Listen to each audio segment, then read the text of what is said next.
యేసు ప్రభువా, నువ్వు నా కొరకు ప్రాణం పెట్టావా? నా కొరకు ఇంత త్యాగం చేసావా? పాపినైనా నన్ను క్షమించని అడిగితే ఆయన నిన్ను రక్షిస్తాడు, నీతిమంతులుగా చేస్తాడు, పరలోక భాగ్యానికి వారసులుగా చేస్తాడు. ఆ భాగ్యం మరి సిమియోను మామయ్య గారు పొందారు. అందును బట్టి ప్రభువుని స్తుతిస్తున్నాం. రెండవదిగా అపోస్తుల కార్యముల గ్రంథం 13వ అధ్యాయము ప్రారంభ వచనాలు చదువుకుంటే అక్కడ మరొక పిలుపు ఉంది, దేవుని పిలుపు. అంతియోకియ అనే సంఘం ఉంది. ఆ సంఘములో చాలా మంది విశ్వాసులు ఉన్నారు. వారిలో 5 బోధకులు ఉన్నారు కదండి. 5 బోధకులు మంచిగా వాక్యం చెప్పి ఆ సంఘాన్ని బలపరిచేటువంటి వారు 5 ఉన్నారు. ఈ 5 అందరూ వారు వీరు కలిసి సేవ చేస్తూ ప్రభు కొరకు జీవిస్తూ ఉండగా ఒకరోజు ఆ సంఘానికి ఆయన ఒక సంగతి చెప్పాడు. ఏం చెప్పాడు? ఇదిగో నేను నా పని కొరకు ఇదిగో బర్నబాని, ఇదిగో సౌలుని నేను పిలుస్తున్నాను, వారిని నా పని కొరకు ప్రత్యేక పరచండి అని చెప్పాడు. వెంటనే ఆ సంఘం ఏం చేసింది? ప్రార్థన చేసి ఆ సేవ కొరకై వారిని అప్పగించింది. ఎప్పుడైతే వారు అప్పగింపబడ్డారో వారు గ్రామాలు, పట్టణాలు, దేశాలు వెళ్ళి యేసు ప్రభు యొక్క సువార్తను విరివిగా ప్రకటన చేశారు కదండి. ఆయన అప్పగించిన పని కొరకు పిలుస్తాడు. ఇది అందరిని పిలవడం కదా. రక్షణ పొందడానికి అందరిని పిలుస్తున్నాడు. అందరిలో విధేయులైన వారు రక్షణ పొందుతారు. రెండవదిగా ఈ యేసు ప్రభువును నమ్ముకొని రక్షణ పొందినటువంటి వీరిలో నుండి కొంతమందిని మాత్రమే ఆయన సేవకు ఆయన పిలుస్తాడు కదా. కొంతమందిని ఆ వరం ఇచ్చి, ఆ భాగ్యం ఇచ్చి ఆయన కొరకు ప్రయాసపడేటువంటి ఆ గొప్ప భాగ్యం కొందరికే ఇస్తాడు. ఆ భాగ్యాన్ని కదా మరి పౌలు, బర్నబా పొందారు. అసలు ఇక ఆయన అంటాడు, ఆ అపోస్తుల కార్యం 20వ అధ్యాయము చదువుతా ఉంటే, నాకు అప్పగింపబడిన పని తుదముట్టించాలని నా ప్రాణము నాకు ఎంత మాత్రము ప్రియమైందిగా నేను ఎంచుకోలేదు అని అంతగా ప్రయాసపడ్డాడు. అలా ప్రయాసపడే ఆ పౌలు తన కుమారుడైనటువంటి తిమోతికి కూడా పత్రికలు రాస్తూ, శ్రమపడు నా ఆత్మీయ కుమారుడా, ప్రయాసపడు, దైవజనుడా, నీకు అప్పగించిన పని నీవు చెయ్యి అని చెప్పాడు.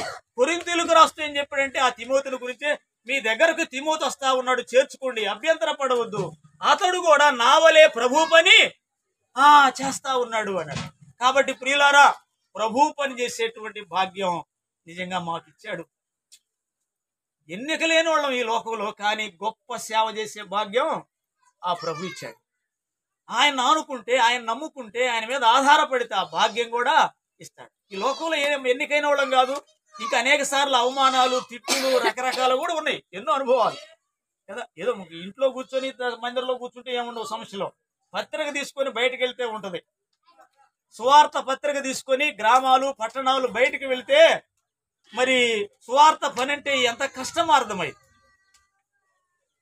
కాబట్టి ప్రియులారా, ఆ గొప్ప భాగ్యం కొందరికి ఇస్తా ఉన్నాడు. ఆ పనిని బట్టి దేవుడు వారికి బహుమతి ఇస్తాడు. మూడవ అంశం మనం చదువుకున్నామే, లేకపోతే 90వ కీర్తన చదువుదాంలే. 90వ కీర్తనలో ఒక మాట ఆయన రాయించాడు చూడండి. ఇక్కడ 3వ శరణం, నీవు మనుషులను మంటికి మార్చుచున్నావు, నరులారా తిరిగి రండి కదా. ఇది 3వ పిలుపు, నరులారా తిరిగి రండి అని ఆయన పిలుస్తా ఉన్నాడు. అవునవును ప్రియమైనటువంటి వారులారా, ఈనాడు వ్యక్తిగతంగా ఒక్కొక్కరిని ఆయన పిలుస్తున్నాడు. ఇప్పుడు ఆ పిలుపు అందుకునే కదా సిమియోను మామయ్య ఆ పిలుపు అందుకునే వెళ్ళాడు. కనుక ఆ పిలుపు ముందు ప్రతి ఒక్కరికి దేవుడు నిర్ణయిస్తాడు. ఇంత సంవత్సరం అలాని కోడేశ్వరరావు ఇదిగో ఇంతకాలం భూమి మీద బ్రతకాలి, అప్పటిదాకా ఎన్ని బాధలు వచ్చినా కష్టాలు వచ్చినా ఆయన ఆదుకుంటాడు. సమయం రాగానే ఏం చేస్తాడు? పిలుస్తాడు. ప్రియులారా, లూకాసు వార్త 16వ అధ్యాయం చదువుతా ఉంటే 2 పిలువబడ్డారు అక్కడ కదండి. 21, 22, 23 వచనాలు మనం చదువుకుంటే అక్కడ ఉంది, మనం ఎరిగిన వచనాలే. 2 వ్యక్తులను ఆయన పిలిచాడు. ఒకరు మరి ధనవంతుడు, అన్ని కలిగిన వాడు. ఒక వ్యక్తి ధనము లేదు మాత్రమే కాదు, దరిద్రుడు. ఇరువురిని పిలిచాడు కదండి. అవునవును మిత్రుడా, నువ్వు నమ్మినా పిలుస్తాడు, నువ్వు నువ్వు నమ్మకపోయిన ఒకరోజు పిలుస్తాడు కదండి. వారి ఇరువురు పిలువబడ్డా వారు అక్కడికి వెళ్ళిన తర్వాత వారి స్థితులు మారిపోయినాయి కదా. ఆయన ఎరిగినటువంటి వాడు నెమ్మది కలిగిన స్థలంలో ఉన్నాడు. ఆయన ఎరగకుండా ఆయన పిలుపొందుకుని వెళ్ళిన వాడు యాతనకరమైన స్థలంలో ఉన్నాడు కదండి. అలాగైతే ఈ పిలుపు ఎప్పుడో నీకు తెలియనా? నాకు తెలియదు, నీకు తెలియదు. కాబట్టి ఏం చేయాలి కదా? సిద్ధపడి ఉండడం మంచిది. ప్రియులారా, మరణం అంటే ఎవరికి ఇష్టం ఉండదు. ఇష్టం ఉన్నా లేకపోయినా తప్పక వస్తుంది. మానవుని జీవితంలో 3 ఇష్టం ఉండవు, కానీ అవి తప్పకుండా వస్తాయి. ప్రతి మనిషి జీవితంలో 3 అంటే మనకి ఇష్టం ఉండదు, అయినా తప్పకుండా వస్తాయి. ఏంటో తెలుసునా? 1 రోగం, 2 వృద్ధాప్యం, 3 మరణం కదా. ఈ 3 తప్పకుండా వస్తాయి. మరి ఆలోచన చేయాలి. మరణం అనేది ఎప్పుడు వస్తుందో తెలియదు. మన మొట్టమొదట ప్రధానమంత్రి జవహర్లాల్ నెహ్రూ గారు వారిని ఒక హాస్పిటల్ ఓపెన్కి పిలిచారు. హాస్పిటల్ ఓపెన్కి పిలిస్తే మరి ఆయన చెప్పాలి కదా, కొన్ని మాటలు చెప్పాలి కదా. దానికి ముందు ఆయన ఏం చెప్పాడంటే, నేను ఇంతవరకు ఒక్క బెళ్ళ వేసుకోవాలా, ఒక్క ఇండిషన్ కూడా వేసుకోవాలా, అంత మంచి ఆరోగ్యం దేవుడు నాకు ఇచ్చాడు అని అలా చెప్పుకుంటూ, అయినా హాస్పిటల్ అవసరమే, ఇది అనేకులకు ఉపయోగకరంగా ఉండాలని ఇలా చెప్పి ఆయన ప్రసంగం ముగించాడు. కిందకి దిగినాక ఒక ఆయన అన్నాడు, విలేకరులు ఉంటారు కదా, వాళ్ళు ప్రశ్నలు అడుగుతారు కదా, ప్రధానమంత్రి గారు నీ తర్వాత ప్రధానమంత్రి ఎవరు అన్నాడు.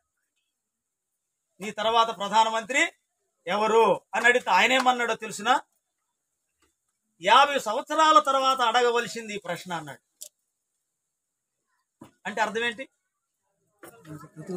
50 సంవత్సరాలకు నాకు తిరగలేదు, 50 సంవత్సరాల దాకా నేను ప్రధానమంత్రిగానే ఉంటాననే కదా దాని అర్థం. 50 సంవత్సరాల తర్వాత అడగవలసిన ప్రశ్న ఇది అని అన్నాడు. జరిగింది ఏంటంటే, ఆ మాట అన్న 6 నెలలకి ఆయన మొట్టమొదట ప్రధానమంత్రి గారు ఈ లోకయాత్ర ముగించి వెళ్ళిపోయారు. మిత్రుడా, అయ్యా ఆలోచన చేసుకో. నువ్వు ఆరోగ్యవంతుడు కావచ్చు, కానీ నువ్వు భూమి మీద నుండి పిలువబడేటువంటి సమయం కూడా తెలియదు. ఆరోగ్యంగా ఉన్నా సరే అకస్మాత్తుగా వెళ్ళేది వాస్తవం. మన కళ్ళ ముందే ఎందరు వెళ్ళిపోతున్నారు కదండి. కాబట్టి ఈ మరణము అనేది రాకముందే నేను నిత్యత్వంలో ఎక్కడికి వెళ్తాను అనేటువంటి ప్రశ్న వేసుకుని మనము బాగుపడాలి మిత్రులారా కదండి. బాగుపడాలి. మరణము అందరికీ వస్తుంది, మినహాయింపు ఎవరు లేరు. మరణమును చూడక బ్రతికే నరుడు ఎవరు కదా. ఈ వచనాలన్నీ మనం బైబిల్లో చదువుతున్నాం, అర్థం చేసుకోవాలి, వాటిని మనకు అన్వయింపు చేసుకోవాలి. అయితే ప్రియమైనటువంటి వాళ్ళారా, మరణించిన తరువాత మన స్థితి ఎంత బాగుండాలి? క్రీస్తునందు మృతి నందు మృతులు ధన్యులు ధన్యులు. ఎక్కడ వచ్చిన చూసాను కూడా పైన ప్రభునందు మృతి నందు మృతులు ధన్యులు. మంచిది, చక్కని వాక్యం. ఆ ధన్యత నీకుందా? ఆలోచన చేసుకో. కానీ కింద మీద మాత్రం ఇది కొంచెం కరెక్ట్ కాదు. మీ పవిత్ర ఆత్మకు శాంతి చేకూరునని భగవంతుని ప్రార్థిస్తున్నాము అనేది కరెక్ట్ కాదు. ఎందుకు చెప్పండి? ఆయన వెళ్ళాల్సిన స్థానానికి ఆయన వెళ్ళాడు. ఇప్పుడు ప్రార్థన చేసినా చేయకపోయినా వాళ్ళకేం మనం ఏం చేయలేం కదండి. భూమి మీద ఉండగానే ఆయన రక్షణ కొరకు ప్రార్థన చేయాలి అంతే. వాడు బాగుపడాలని, వాడి ఉద్యోగాల కొరకు, వాడి ఆశీర్వాదం కొరకు మనం ప్రార్థన చేయాలి. చనిపోయిన తర్వాత అక్కడ వాళ్ళు ఎక్కడికి, ఇక్కడ వాళ్ళు అక్కడికి మార్చే శక్తి ఏ ప్రార్థనకి లేదు. కాబట్టి ఏం చేయాలి? ఇప్పుడు నువ్వు బ్రతికున్న నీటి వారి కొరకు మనము కన్నీటితో, వేదనతో ప్రార్థన చేయాలి. కాబట్టి ప్రార్థన జీవితాన్ని మీరు కలిగి ఉండాలనేది మా ఆశ, మా ప్రార్థన. చూడండి ప్రియులారా, 50వ కీర్తన 4-5 శరణాలు చదువుకుందాం. ఆయన తన ప్రజలకు న్యాయము తీర్చుటకై, ఆయన న్యాయము తీర్చుటకై బలి అర్పణ చేత నాతో నిబంధన చేసుకొనిన నా భక్తులను నా యొద్దకు సమకూర్చుడని మీది ఆకాశమునకును భూమికిని ఆయన పిలుస్తున్నాడు. అవునవును, ఆయన ఆకాశం భూమితో చెప్పబోతున్నాడు. నా భక్తులు బలి అర్పణ చేత నేను ఏర్పాటు చేసుకున్న నా భక్తులు. అవును ప్రియులారా, 4వ కీర్తనలు అన్నాడు, ఆయన తన భక్తులను ఏర్పాటు చేసుకుంటున్నాడని తెలుసుకోండి అన్నాడు. ఈనాడు భ్రష్టులను భక్తులుగా చేస్తున్నాడు యేసు ప్రభు. భ్రష్టులను భక్తులుగా చేస్తున్నాడు యేసు ప్రభు. ఆ భక్తులను పిలవబోతున్నాడు కదండి, పిలవబోతున్నాడు. తెస్సలోనికే 4:16 తన 13 నుంచి మనం చదువుకుంటే ఆ విషయాలు చక్కగా ఉన్నాయి. 17 దాకా చదువుకుంటే, సహోదరులారా, నిరీక్షణ లేని ఇతరుల వల్లే మీరు దుఃఖపడకుండా నిమిత్తము ఈ సంగతులు మీకు తెలియకుండా నాకు ఇష్టం లేదు. ప్రభునందు మరి మన వాళ్ళు మృతి పొందారు, చనిపోయారు, నిద్రించారు వాళ్ళు కదా. నిద్రతో పోల్చాడు యేసు ప్రభు. పుణ్యం అది. ఒక మరణము నిద్రగా మార్చిన దేవుడు మన ప్రభు అయిన యేసుక్రీస్తు వారు. కనుక ఆయన వచ్చినప్పుడు, ఆయన పిలిచినప్పుడు భక్తులు చనిపోయిన వారైనా అప్పటికి బ్రతికున్న వారైనా అందరూ మార్పు చెంది ఆకాశ మండలము మేఘముల మీద కొనిపోబడతాం, ప్రభువుతో సదాకాలం ఉంటాం. ఈ భాగ్యం ఉన్నప్పుడు రవ్వంతా కూడా చింతపడవలసిన అక్కర్లేదు మిత్రుడా కదా. శివుడు మామయ్య అల్లుళ్ళైనా, కూతుర్లైనా, కొడుకు కోడళ్ళైనా మీరందరూ రవ్వంతా చింతపడవలసిన అక్కరా లేదు. ఎందుకు చెప్పండి? మా ఆనందం, సంతోషం ప్రభువుతో ఉండేటువంటి గొప్ప భాగ్యం. అసలు యేసు ప్రభు నమ్మకం చనిపోయాడంటే ప్రమోషన్ వచ్చిందని చెప్పాలి. అవునా కదా కదా. మనకంటే ముందు మహిమలోనికి వెళ్ళారు కాబట్టి ఆయన నెమ్మది కలిగిన స్థలంలో ఉన్నాడు, హాయిగా ఉండేటువంటి స్థలంలో ఉన్నాడు. అక్కడ ఆయన బీపీ లేదు, షుగర్ లేదు, గ్యాస్ ట్రబుల్ లేదు కదా, ఈ ఎండ లేదు, వాన లేదు, ఎలాంటి బాధలు లేనటువంటి ఆ రాజ్యానికి వెళ్ళాడు.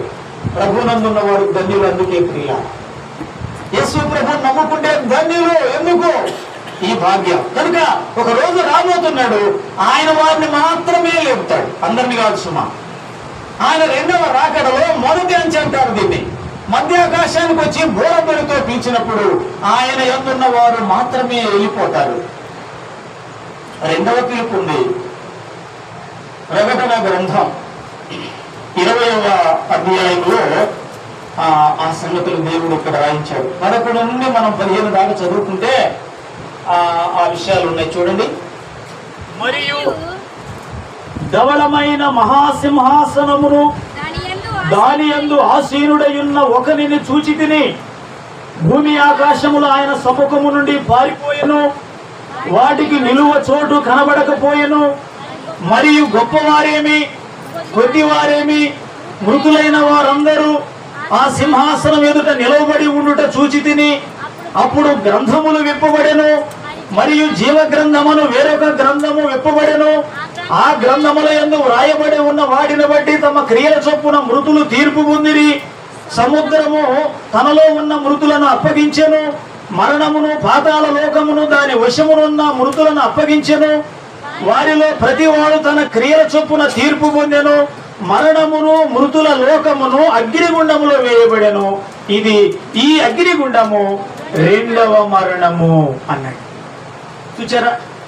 ఈ పిలుపు ఎవరికంటే యేసు ప్రభుని ఎరగకుండా కదండి ఉన్నటువంటి వారికి ఆ పిలుపు ఆఖరిగా ఆయన పిలువబోతున్నాడు. ప్రభువు పిలిచేవాడు కదా, నేటికి పిలుస్తున్నాడు. ఈ వాక్యం ద్వారా నమ్మని నిన్ను పిలుస్తున్నాడు. సేవ చేస్తున్న నిన్ను సేవ కొరకు పిలుస్తున్నాడు. నీ జీవితం భూలోకంలో పూర్తి అవగానే ఏదో ఒక రోజున పిలుస్తున్నాడు. పిలిచే దేవుడు. దేవుడి కొద్ది తలంపులు దీవించునుగాక.